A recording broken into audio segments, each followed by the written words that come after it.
La compuerta número 12. Pablo se aferró instintivamente a las piernas de su padre. Zumbabanle los oídos y el piso que huía debajo de sus pies le producía una extraña sensación de angustia. Creíase precipitado en aquel agujero, cuya negra abertura había entrevisto al penetrar en la jaula, y sus grandes ojos miraban con espanto las lóbregas paredes del pozo en el que se hundían con vertiginosa rapidez.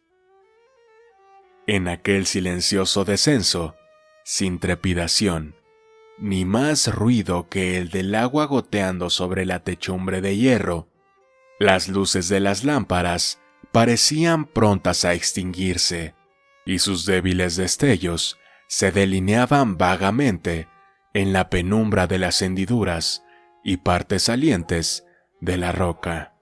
Una serie interminable de negras sombras que volaban como saetas hacia lo alto. Pasado un minuto, la velocidad disminuye bruscamente. Los pies asentáronse con más solidez en el piso fugitivo, y el pesado armazón de hierro, con un áspero rechinar de goznes y de cadenas, quedó inmóvil a la entrada de la galería. El viejo tomó de la mano al pequeño, y juntos se internaron en el negro túnel. Eran de los primeros en llegar, y el movimiento de la mina no empezaba aún. De la galería, bastante alta para permitir al minero erguir su elevada talla, solo se distinguía parte de la techumbre cruzada por gruesos maderos. Las paredes laterales permanecían invisibles en la oscuridad profunda que llenaba la vasta y lóbrega excavación. A 40 metros del piquete, se detuvieron ante una especie de gruta excavada en la roca. Del techo agrietado, de color de hollín, colgaba un candil de hoja de lata, cuyo macilento resplandor daba a la estancia la apariencia de una cripta enlutada y llena de sombras. En el fondo, sentado delante de una mesa, un hombre pequeño, ya entrado en años, hacía anotaciones en un enorme registro. Su negro traje hacía resaltar la palidez del rostro, surcado por profundas arrugas. Al ruido de pasos, levantó la cabeza y fijó una mirada interrogatoria en el viejo minero, quien avanzó con timidez, diciendo con voz llena de sumisión y de respeto: «Señor, aquí traigo al chico».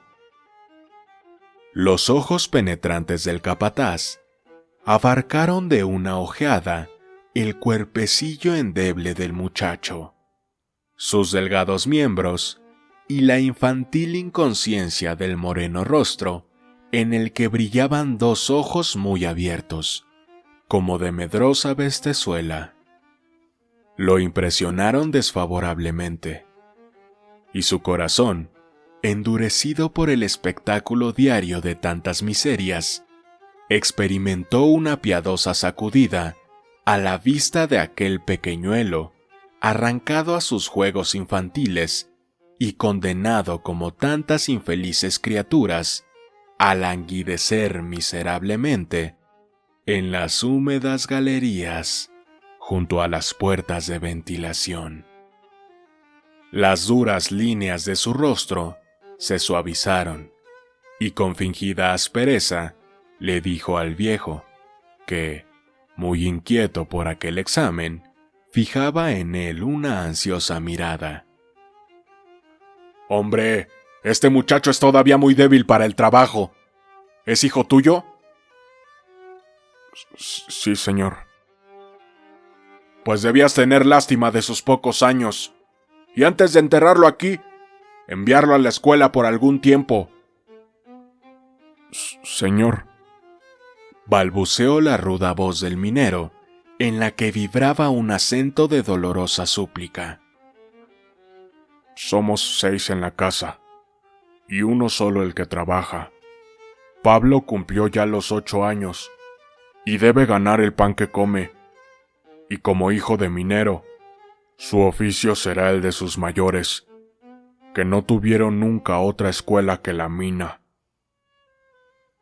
Su voz opaca y temblorosa se extinguió repentinamente en un acceso de tos, pero sus ojos húmedos imploraban con tal insistencia que el capataz, vencido por aquel mudo ruego, llevó a sus labios un silbato y arrancó de él un sonido agudo que repercutió a lo lejos de la desierta galería. Oyóse un rumor de pasos precipitados y una oscura silueta se dibujó en el hueco de la puerta. «Juan», exclamó el hombrecillo, dirigiéndose al recién llegado. «Lleva a este chico a la compuerta número 12. Reemplazará al hijo de José el carretillero, aplastado ayer por la corrida».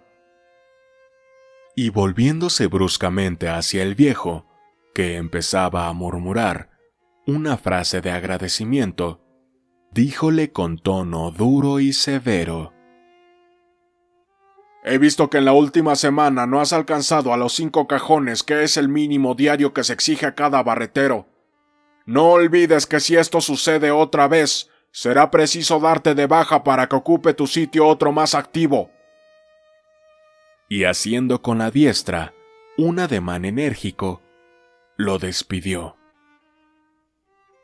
Los 3 se marcharon silenciosos, y el rumor de sus pisadas fue alejándose poco a poco en la oscura galería. Caminaban entre 2 hileras de rieles, cuyas traviesas hundidas en el suelo fangoso trataban de evitar alargando o acortando el paso, guiándose por los gruesos clavos que sujetaban las barras de acero. El guía, un hombre joven aún, iba adelante, y más atrás, con el pequeño Pablo de la mano, seguía el viejo, con la barba sumida en el pecho, hondamente preocupado. Las palabras del capataz y la amenaza en ellas contenida habían llenado de angustia su corazón. Desde algún tiempo, su decadencia era visible para todos. Cada día se acercaba más el fatal lindero, que una vez traspasado, convierte al obrero viejo en un trasto inútil dentro de la mina.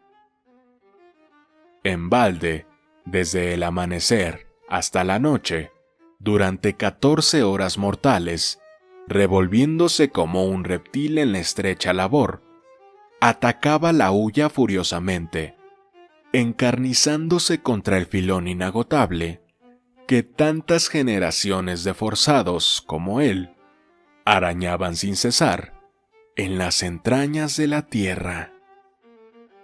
Pero aquella lucha, tenaz y sin tregua, convertía muy pronto en viejos decrépitos a los más jóvenes y vigorosos. Allí, en la lóbrega madriguera, húmeda y estrecha, encorvábanse las espaldas y aflojábanse los músculos, y, como el potro resabiado, que se estremece tembloroso a la vara, los viejos mineros, cada mañana, sentían tiritar sus carnes al contacto de la veta. Pero el hambre es aguijón más eficaz que el látigo y la espuela, y reanudaban taciturnos la tarea agobiadora, y la veta entera, acribillada por 1000 partes por aquella cárcoma humana, vibraba sutilmente, desmoronándose pedazo a pedazo, mordida por el diente cuadrangular del pico, como la arenisca de la ribera a los embates del mar. La súbita detención del guía arrancó al viejo de sus tristes cavilaciones. Una puerta le cerraba el camino en aquella dirección, y en el suelo, arrimado a la pared, había un bulto pequeño, cuyos contornos se destacaron confusamente heridos por las luces vacilantes de las lámparas. Era un niño de 10 años, acurrucado en un hueco de la muralla, con los codos en las rodillas y el pálido rostro entre las manos enflaquecidas. Mudo e inmóvil, pareció no percibir a los obreros que traspusieron el umbral y lo dejaron de nuevo sumido en la oscuridad. Sus ojos abiertos, sin expresión, estaban fijos, obstinadamente hacia arriba, absortos, tal vez en la contemplación de un panorama imaginario que, como el miraje del desierto, atraía sus pupilas sedientas de luz, húmedas por la nostalgia del lejano resplandor del día. Encargado del manejo de esa puerta, pasaba las horas interminables de su encierro, sumergido en un ensimismamiento doloroso, abrumado por aquella lápida enorme que ahogó para siempre en él la inquieta y grácil movilidad de la infancia, cuyos sufrimientos dejan en el alma que los comprende una amargura infinita y un sentimiento de execración acerbo por el egoísmo y la cobardía humanos. Los dos hombres y el niño, después de caminar algún tiempo por un estrecho corredor, desembocaron en una alta galería de arrastre, de cuya techumbre caía una lluvia continua de gruesas gotas de agua. Un ruido sordo y lejano, como si un martillo gigantesco golpease sobre sus cabezas la armadura del planeta, escuchábase a intervalos. Aquel rumor, cuyo origen Pablo no acertaba a explicarse, era el choque de las olas en las rompientes de la costa. Anduvieron aún un corto trecho y se encontraron por fin delante de la compuerta número 12. «Aquí es», dijo el guía, deteniéndose junto a la hoja de tablas que giraba sujeta a un marco de madera incrustado en la roca. Las tinieblas eran tan espesas que las rojizas luces de las lámparas, sujetas a las vísceras de las gorras de cuero, apenas podía dejar entrever aquel obstáculo. Pablo, que no se explicaba ese alto repentino, contemplaba silencioso a sus acompañantes, quienes después de cambiar entre sí algunas palabras breves y rápidas, se pusieron a enseñarle con jovialidad y empeño el manejo de la compuerta. El rapaz, siguiendo sus indicaciones, la abrió y cerró repetidas veces, desvaneciendo la incertidumbre del padre, que temía que las fuerzas de su hijo no bastasen para aquel trabajo. El viejo manifestó su contento, pasando la callosa mano por la inculta cabellera de su primogénito, quien hasta allí no había demostrado cansancio ni inquietud. Su juvenil imaginación, impresionada por aquel espectáculo nuevo y desconocido, se hallaba aturdida, desorientada. Parecíale a veces que estaba en un cuarto a oscuras y creía ver a cada instante abrirse una ventana y entrar por ella los brillantes rayos del sol, y aunque su inexperto corazoncillo no experimentaba ya la angustia que le asaltó en el pozo de bajada, aquellos mimos y caricias a los que no estaba acostumbrado despertaron su desconfianza. Una luz brilló a lo lejos de la galería, y luego se oyó el chirrido de las ruedas sobre la vía. mientras un trote pesado y rápido hacía retumbar el suelo. ¡Es la corrida!, exclamaron a un tiempo los dos hombres. «Pronto, Pablo», dijo el viejo. «a ver cómo cumples tu obligación». El pequeño, con los puños apretados, apoyó su diminuto cuerpo contra la hoja, que cedió lentamente hasta tocar la pared. Apenas efectuada esta operación, un caballo oscuro, sudoroso y jadeante cruzó rápido delante de ellos, arrastrando un pesado tren cargado de mineral. Los obreros se miraron satisfechos. El novato era ya un portero experimentado, y el viejo, inclinando su alta estatura, empezó a hablarles alameramente. Él no era ya un chicuelo, como los que quedaban allá arriba, que lloran por nada y están siempre cogidos de las faldas de las mujeres, sino un hombre, un valiente, nada menos que un obrero, es decir, un camarada a quien había que tratar como tal, y en breves frases le dio a entender que les era forzoso dejarlo solo, pero que no tuviese miedo, pues había en la mina muchísimos otros de su edad, desempeñando el mismo trabajo, que él estaba cerca y vendría a verlo de cuando en cuando, y una vez terminada la faena, regresarían juntos a casa. Pablo oía aquello con espanto creciente, y por toda respuesta se cogió con ambas manos de la blusa del minero. Hasta entonces no se había dado cuenta exacta de lo que se exigía de él. El giro inesperado, que tomaba lo que creyó un simple paseo, le produjo un miedo cerval, y dominado por un deseo vehementísimo de abandonar aquel sitio, de ver a su madre y a sus hermanos, y encontrarse otra vez a la claridad del día, solo contestaba a las afectuosas razones de su padre con un «vámonos», quejumbroso y lleno de miedo. Ni promesas ni amenazas lo convencían, y él «¡Vámonos, padre!» brotaba de sus labios cada vez más dolorido y apremiante.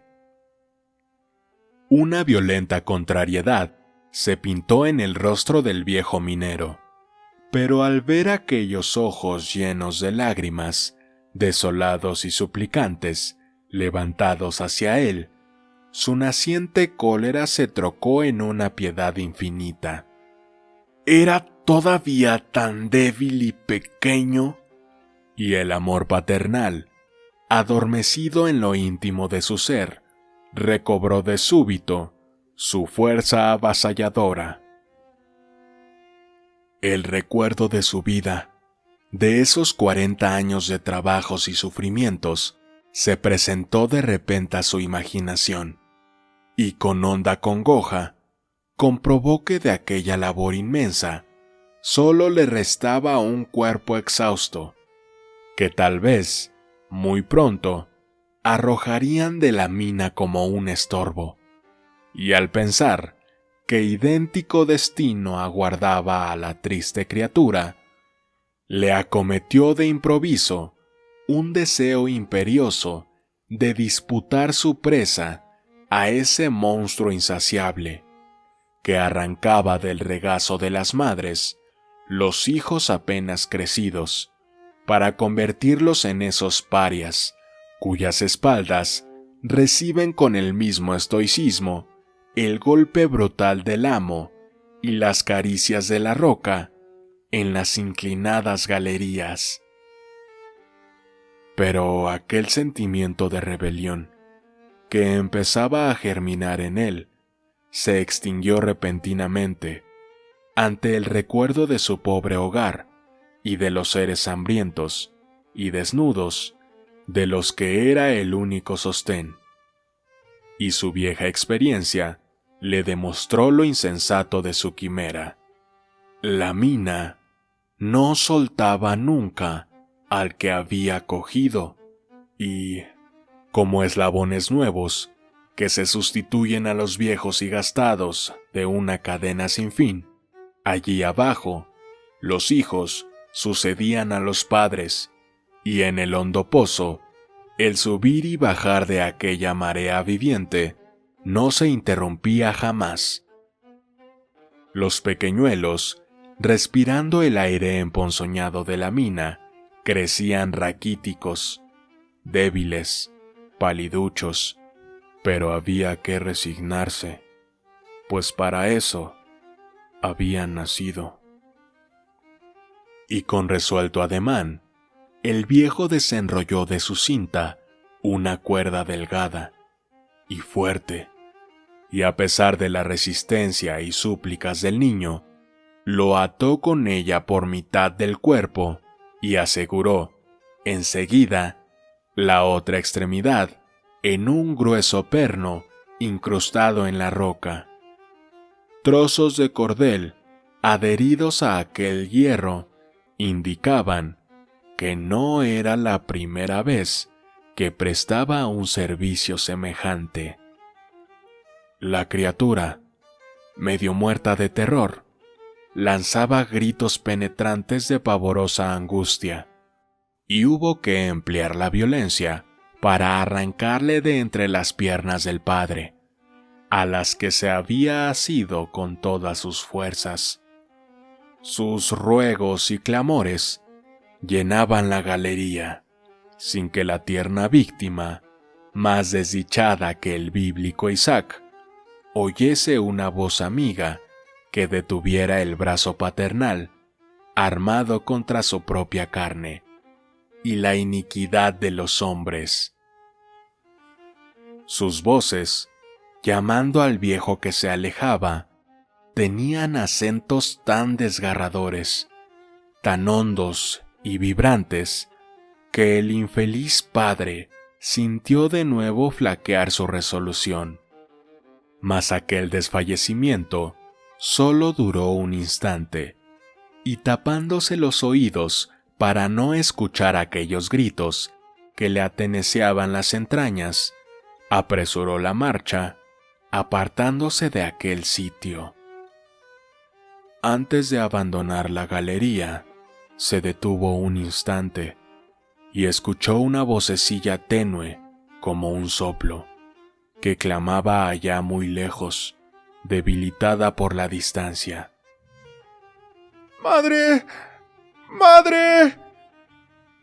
Entonces se echó a correr como un loco, acosado por el doliente váguido, y no se detuvo sino cuando se halló delante de la veta, a la vista de la cual su dolor se convirtió de pronto en furiosa ira, y empuñando el mango del pico, la atacó rabiosamente. En el duro bloque caían los golpes como espesa granizada sobre sonoros cristales, y el diente de acero se hundía en aquella masa negra y brillante, arrancando trozos enormes que se amontonaban entre las piernas del obrero, mientras un polvo espeso cubría como un velo la vacilante luz de la lámpara. Las cortantes aristas del carbón volaban con fuerza, hiriéndole el rostro, el cuello y el pecho desnudo. Hilos de sangre mezclábanse al copioso sudor que inundaba su cuerpo, que penetraba como una cuña en la brecha abierta, ensanchándola, con el afán del presidiario que horada el muro que lo oprime, pero sin la esperanza que alienta y fortalece al prisionero, hallar al fin de la jornada una vida nueva, llena de sol, de aire y de libertad.